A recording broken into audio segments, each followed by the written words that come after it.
Olá, meus amigos e minhas amigas, estamos de volta aqui no nosso canal A Voz do Povo Brasileiro.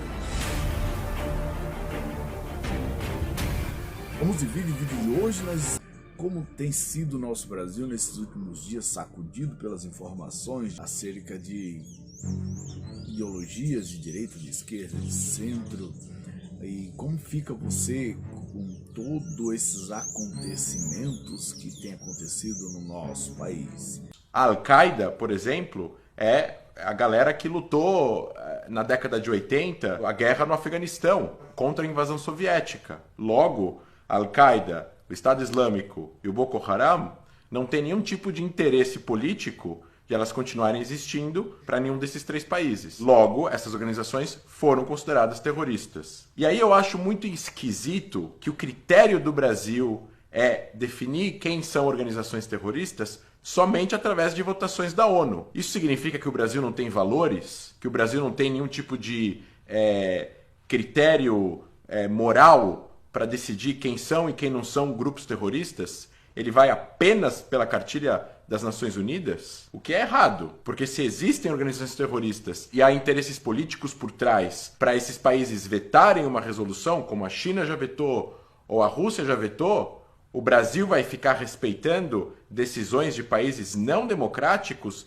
em quem eles vão achar que é ou não é uma organização terrorista? Não me parece que é coerente. Segundo, o próprio presidente da República, Luiz Inácio Lula da Silva, já criticou o formato do Conselho de Segurança da ONU, que são só esses 5 países que têm poder de veto. Então, na hora que é conveniente criticar as Nações Unidas, a crítica acontece. Mas na hora de jogar responsabilidade para as Nações Unidas e tirar a responsabilidade de um país soberano como o Brasil, que é democrático, de definir quem ele acha que é um grupo terrorista. Isso também está errado. E eu vou dar o exemplo da Argentina. A Argentina, que faz parte do Mercosul, que está na América do Sul e que também tem um governo progressista de esquerda, considera o Hezbollah como um grupo terrorista. E o candidato da esquerda da Argentina, o Massa, já publicou que vai considerar o Hamas um grupo terrorista se for eleito na Argentina. E para terminar esse primeiro ponto desse react que a gente está fazendo aqui em relação a essa fala de hoje, é o fato do Brasil ser presidente do Conselho de Segurança da ONU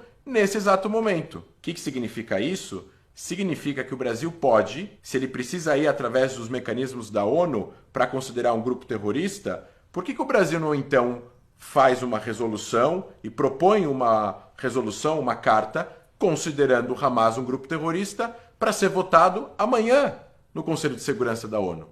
E o Hamas não é reconhecido pelo Conselho de Segurança da ONU como uma organização terrorista, porque ele disputou eleições na faixa de Gaza e ganhou. O Hamas participou das eleições legislativas na faixa de Gaza e na Cisjordânia em 2006. Ganhou 74 cadeiras de 132 cadeiras do parlamento palestino. E aí, pessoal, eu queria só comentar um detalhe disso. Democracia verdadeira não é apenas a junção de todos os participantes no pleito democrático. Democracia é que todos que participam do pleito acreditam na democracia. Isso é muito importante para ser colocado. O Hamas participar das eleições já é algo não democrático. Onde já se viu que grupos armados que cometeram atentados suicidas participem de eleições democráticas. O problema começa nesse ponto. E uma vez as eleições terem acontecido, o Hamas vai 6 meses depois, em junho de 2007, dar um golpe de Estado no governo de união com o Fatah, partido rival, e destruir o governo palestino na faixa de Gaza. Dar um golpe de Estado e tomar o poder à força. E a partir de junho de 2007, quem controla à força a faixa de Gaza é o Hamas. Então o Hamas ele não foi eleito para governar a faixa de Gaza. Ele tinha sido eleito, então, para participar do parlamento palestino. E um último detalhe, não tem eleições desde 2006. Essas eleições venceram em 2011. E desde então não tem eleições nem na Cisjordânia e muito menos na faixa de Gaza. Então o comentário sobre a tentativa de justificar que o Hamas foi eleito não é válido, está errado e é muito equivocado. O que nós dissemos é que o ato do Hamas foi terrorista. Nós dissemos isso alto e bom som. Uma pergunta só a respeito disso. Se o ato do Hamas é terrorista, como é que o grupo não é terrorista? Como é que pode existir um grupo não terrorista fazendo ações terroristas? Eu não consigo entender essa parte. Que o ato do Hamas foi terrorista. Que não é possível, sabe, fazer o ataque, matar inocentes, sequestrar gente, sabe, da forma que eles fizeram. Não é possível, sem medir as consequências do que acontece depois. Porque agora o que nós temos é a insanidade também do primeiro-ministro de Israel querendo acabar com a faixa de Gaza. Se Israel quisesse acabar com a faixa de Gaza, eles já teriam feito isso há muitos anos atrás. Israel não quer acabar com a faixa de Gaza.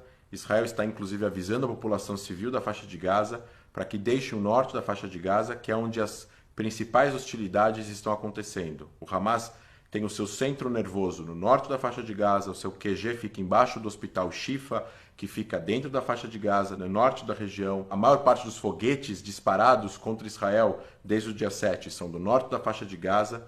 Israel não tem interesse nenhum de acabar com a faixa de Gaza. Isso é uma frase utópica que não condiz com a realidade. Se esquecendo que lá não tem só soldado do Hamas. Não existem soldados do Hamas. Soldados, entre aspas. Soldados não fazem o que o Hamas fez. Soldados de um país democrático não entram em casas de famílias e assassinam a família inteira. Não estupram cadáveres de mulheres que eles mataram com tiros na nuca. Não cortam a barriga de mulheres e tiram o feto de dentro e matam o feto e depois matam a mãe. Não atiram em pessoas idosas em pontos de ônibus. Não entram em festas de jovens e atiram e matam 300 pessoas, não sequestram civis de volta para o seu território. Não existem soldados do Hamas. Todos os membros do Hamas são terroristas que cometem atos de terror e já cometeram atos de terror desde a década de 90. Somente entre 2000 e 2004, pessoas do Hamas, membros do Hamas, fizeram dezenas de atentados suicidas dentro de Israel, matando judeus e árabes, muçulmanos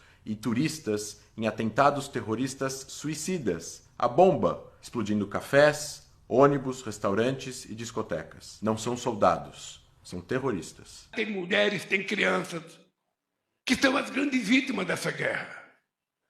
Todas as guerras não tem apenas um lado culpado ou um mais culpado. Desculpa, as guerras normalmente têm lados culpados e lados menos culpados, apesar de que guerra é caos e, obviamente, guerra é horrível e ninguém quer guerra, a não ser aqueles que iniciam a guerra. Não existe culpado entre a Alemanha nazista, aliada da Itália fascista, e do Japão com os aliados? A Alemanha e a Inglaterra têm a mesma equivalência moral na Segunda Guerra Mundial? Não existem culpados em relação à guerra na Síria, por exemplo? O governo sírio não é culpado do massacre de mais de 500 mil pessoas que morreram na Síria? É claro que existem culpados em guerras de agressão, principalmente quando um país é invadido, os seus civis são sequestrados e mortos por um grupo que controla uma outra região e atua de forma beligerante para tentar destruir o país vizinho. Todo mundo sabe, o Brasil fez uma crítica veemente, sabe, igualzinho está na Carta da ONU. Nós condenamos a Rússia de ter invadido o território ucraniano, ponto pacífico. Está explícito no comportamento do Brasil. Mas isso não significa que eu sou obrigado a me colocar do lado da Ucrânia para guerrear. Não. Eu quero me colocar do lado daqueles que querem pedir paz. Ficar do lado de quem pede paz está corretíssimo. Porém, a Rússia invadiu a Ucrânia. Se a Ucrânia não tivesse reagido à invasão russa, a Ucrânia desapareceria. E aí não adiantaria falar em paz. Países invadidos têm o direito de se defender, que inclusive está contemplado na Carta das Nações Unidas de defesa, autodefesa dos países através de atos de beligerância e agressão de países vizinhos. Ou seja, a própria ONU dá uma chancela e autorização para os países que forem invadidos e forem agredidos de se defender. Neste caso daqui, Israel está se defendendo dos ataques do Hamas. Está tentando resgatar os seus reféns e vai destruir as instalações militares, as instalações terroristas que o Hamas detém dentro da faixa de Gaza e que, se não forem destruídas, a próxima guerra é uma questão de tempo. Quem é a favor da paz entre israelenses e palestinos tem que desejar que o Hamas nunca mais governe a faixa de Gaza. E já conversei. Se eu tiver informação, olha, ô Lula, tem o presidente de tal país que é amigo do Hamas. É para esse que eu vou ligar. Ô cara, fala pro Hamas libertar o refém, porra. Fala pro cara libertar os reféns, para que ficar com o inocente lá detido?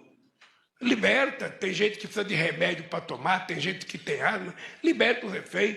E também falar para o governo de Israel, liberta os presos, liberta os sequestrados. Que coisa que é essa? Vamos lá, libertar os reféns que estão nas mãos do Hamas contra todas as convenções internacionais, sem visita da Cruz Vermelha, que estão em condições desumanas, que sem mulheres, crianças, mulheres grávidas, pessoas de idade que precisam de remédios, corretíssimo. Todo mundo precisava ligar para todo mundo que tem contato com o Hamas e pressionar o grupo terrorista a soltar os reféns. Mas ele também faz uma equivalência falsa, dizendo que Israel tem também sequestrados. Israel não tem sequestrados. Israel tem prisioneiros palestinos que cometeram atos de terrorismo, violência, que estão presos em Israel. Desde a fundação de Israel, até mesmo antes da fundação de Israel, milhares de civis israelenses foram assassinados em atentados terroristas. Desde 1860, em torno de 5.000 israelenses foram assassinados, entre israelenses judeus, israelenses muçulmanos, árabes israelenses ou turistas que estavam em Israel quando aconteceram atos de terrorismo. As pessoas que estão presas em Israel, 4.500 pessoas, foram condenados pela justiça israelense por atos de terrorismo ou associação a atos de terrorismo. Israel não tem pessoas sequestradas. E estes mesmos presos estão em condições que seguem todos os critérios da lei internacional.